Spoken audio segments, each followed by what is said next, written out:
Yo guys, good morning. So muli tayo magbabalik sa pagbabike.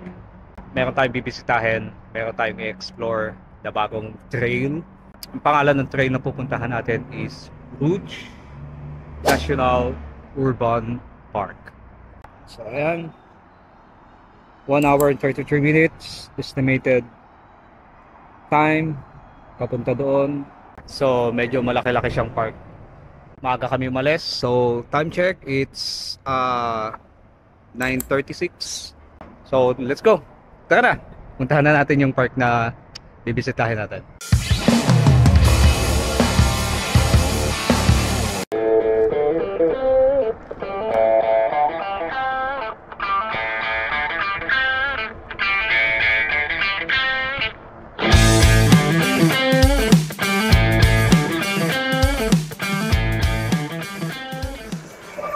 Yo guys, so nandito tayo sa Rouge Park, and then ayun, kung nakikita nyo nasa likuran ko, dyan tayo papasok, dyan tayo pupunta. So excited na rin ako kung anong makikita natin sa loob.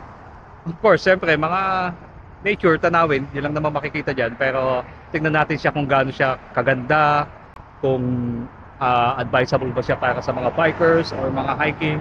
So isa yun sa mga titignan natin. Okay, let's go! Dito na tayo at ilang sandali na lang at lilibutin na natin yung loob. So pahinga muna ako saglit, mga 5 minutes, and then explore na tayo sa loob.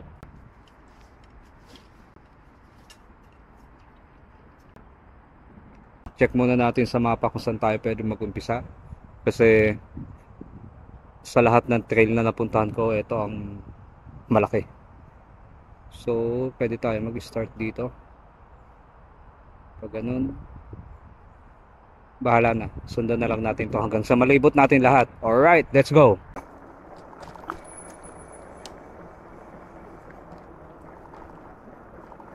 Oo, ganda dito. May ilog.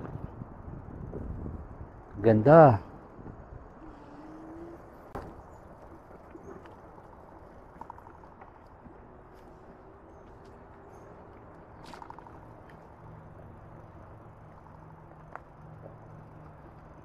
Ayos. Ganda dito.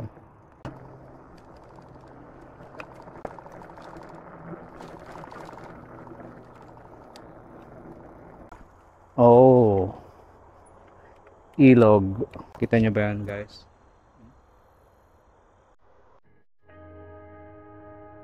The original Rouge Park was established in 1995 by the province of Ontario in partnership with cities of Toronto, Markham and Pickering and the Toronto and Region Conservation Authority.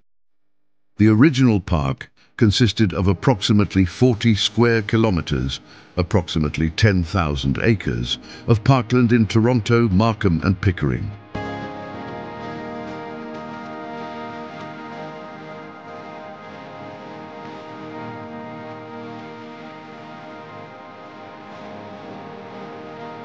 Parks Canada first committed to work towards the creation of Rouge National Urban Park in 2011, following a review of the former regional Rouge Parks governance, organization and finance, which recommended the creation of a national urban park.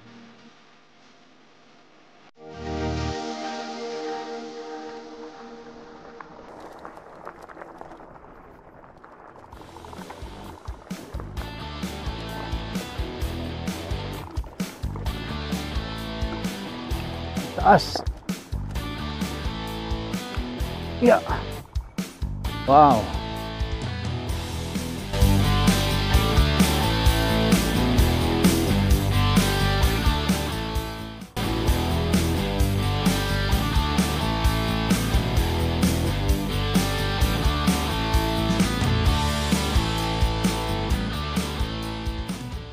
So this part, I think pwede ito sa mga nag-hiking.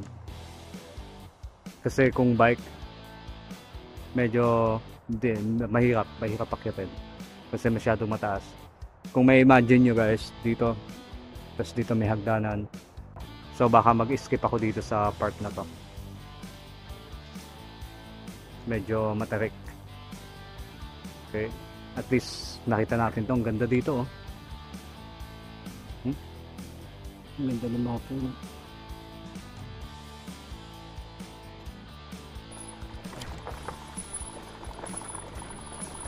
Yeah. Taas dito.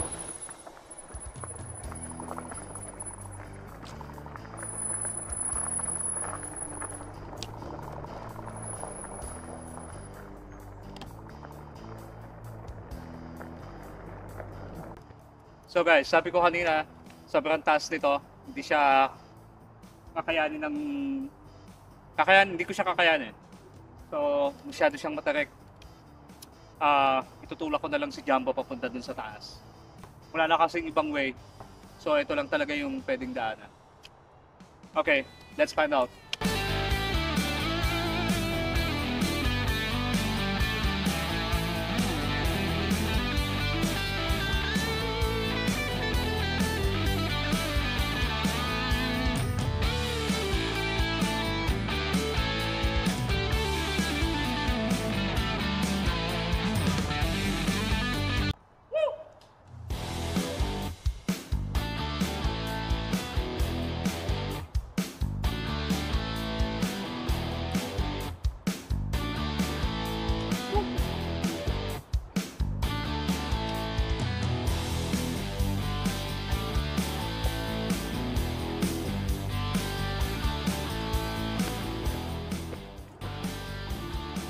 Nakapag-hiking nang wala sa oras.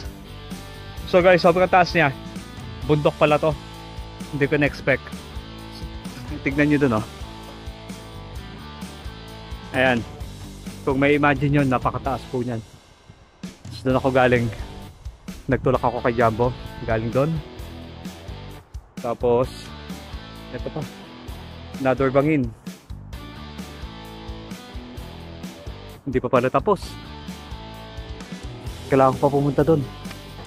Mas maganda yung mga hindi mo na-expect. Kagaya nito. Napakasaya. Napakasarap sa pakiramdam. Alam mo yun, nakapag-hiking nang wala sa oras. Whew! Kapagod. Ito, mukhang kaya naman na to. So, tignan lang natin to. Dire-diretsuin lang natin. Dito masarap mag-hiking. Ito ang magandang trail. Napakaganda dito.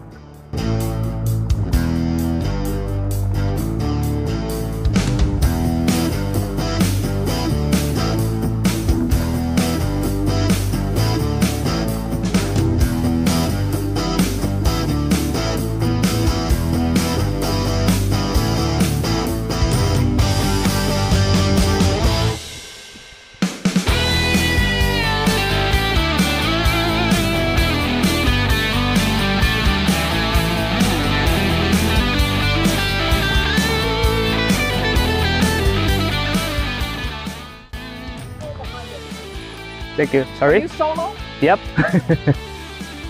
Good morning, guys.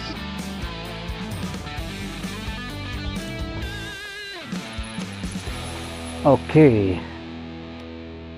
Where are we gonna go? Tignan muna natin sa mapa. Let's go this way. Oh, may nakaharang. Nakaharang na puno. Balik tayo. Hindi, sasampa ko na lang. Ito, mas mababa.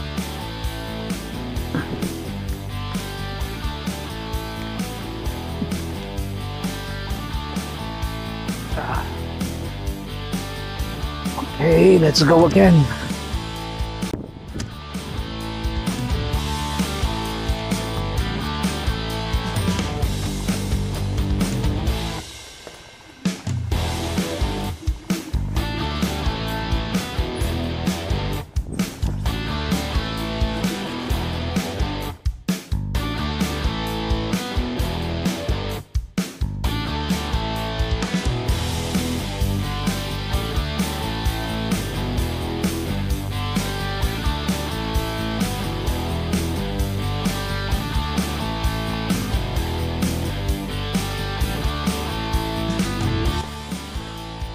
Kaya ba to? Let's go.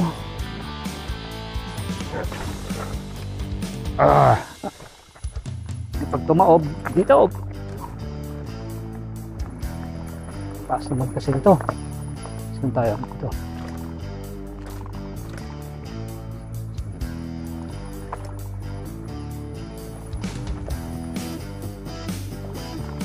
Ba't dito ka tumaan, Radil? Ang taas niyan.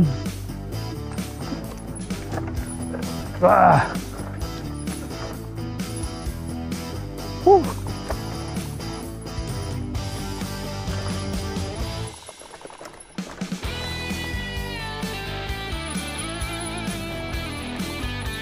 Yeah.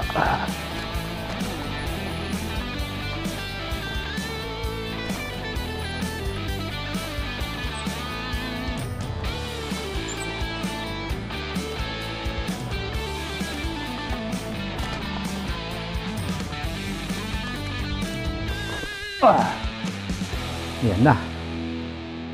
Tumba na tayo.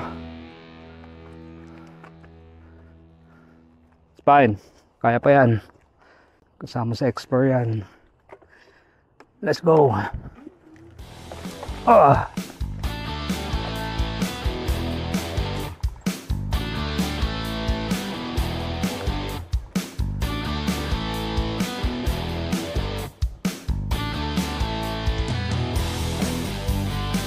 Thank you, sir.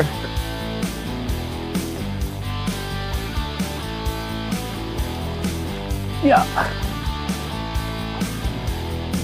Solid ka, Jumbo.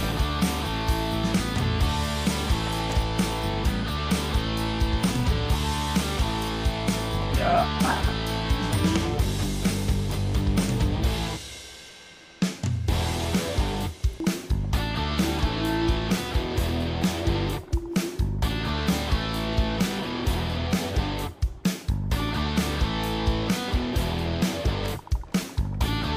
Sa lahat ng trail na pinuntahan ko, dito ako nahirapan.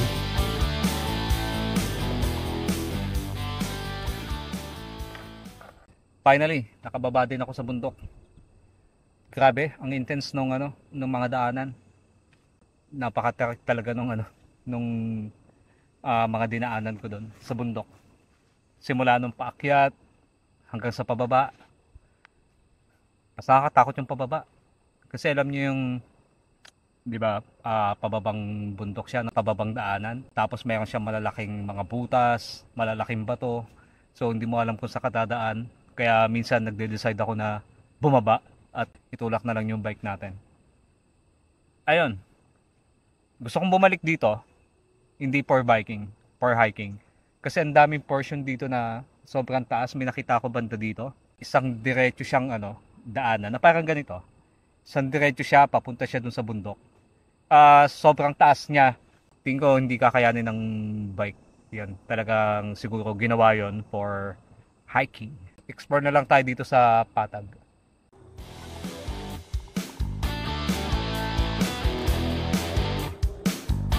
Rouge National Urban Park is 79.1 square kilometers, Cainsa 2 in size, making it North America's largest urban park of its kind. This area includes valuable farmland, natural landscapes like forests and rivers, and historical indigenous sites, all within the Greater Toronto area.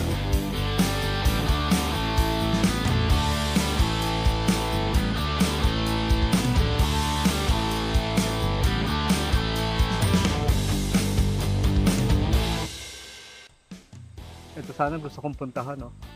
Kaso ang taas, hindi kaya ng bike.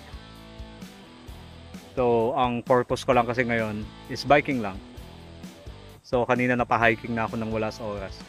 So ito, hiking talaga to. Hindi to kakayanin ng bike. Maski yung mga yung magagandang bike, hindi rin siya kakayanin kasi sobrang tarik niya.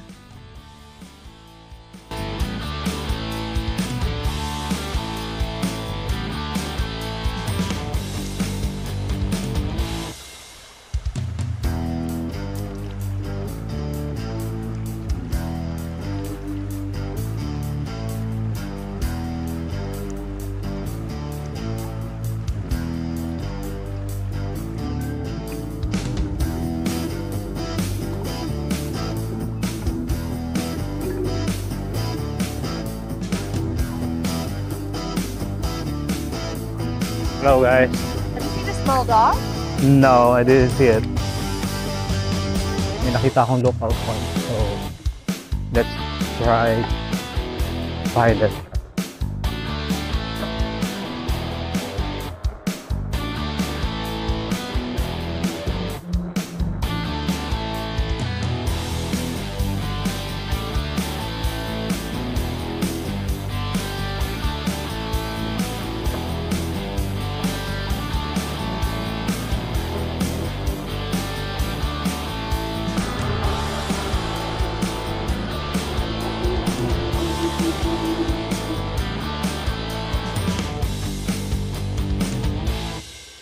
So, dito na tayo sa next destination natin. At medyo duda ako sa daanan eh. Kaya tulak na lang ulit si Jumbo.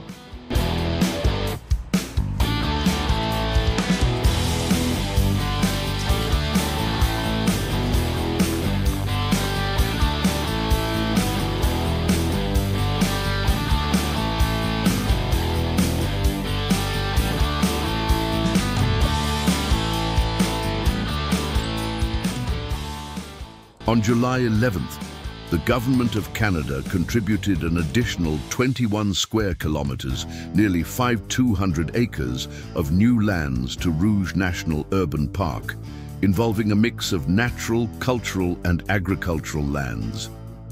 This expansion will increase the boundaries of Canada's first national urban park by over 36%, making it one of the largest urban parks in North America, spanning 79.5 square kilometers once fully established.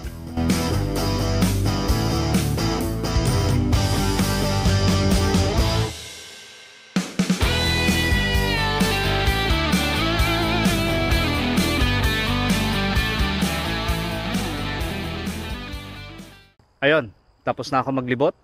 At hindi ko napuntahan lahat dahil sobrang, alam niyo na, sobrang laki nitong park na to. So more on na mga trails dito is for hiking. So bisitahin ko to sa susunod. Mag-hike naman tayo dito. Sarap mag-hiking dito kasi intense ng mga daan, yung mga lalakaran mo, talagang sulit talaga siya for hiking. For biking, okay naman. Ayun, na-enjoy naman natin. So, ayun nga lang, napakalaki niya. Hindi ko siya kaya libutin ng buong maghapon. So, limit lang din yung oras natin. So, sa part 2 baka, yun, libutin na natin to. Hiking naman tayo sa susunod.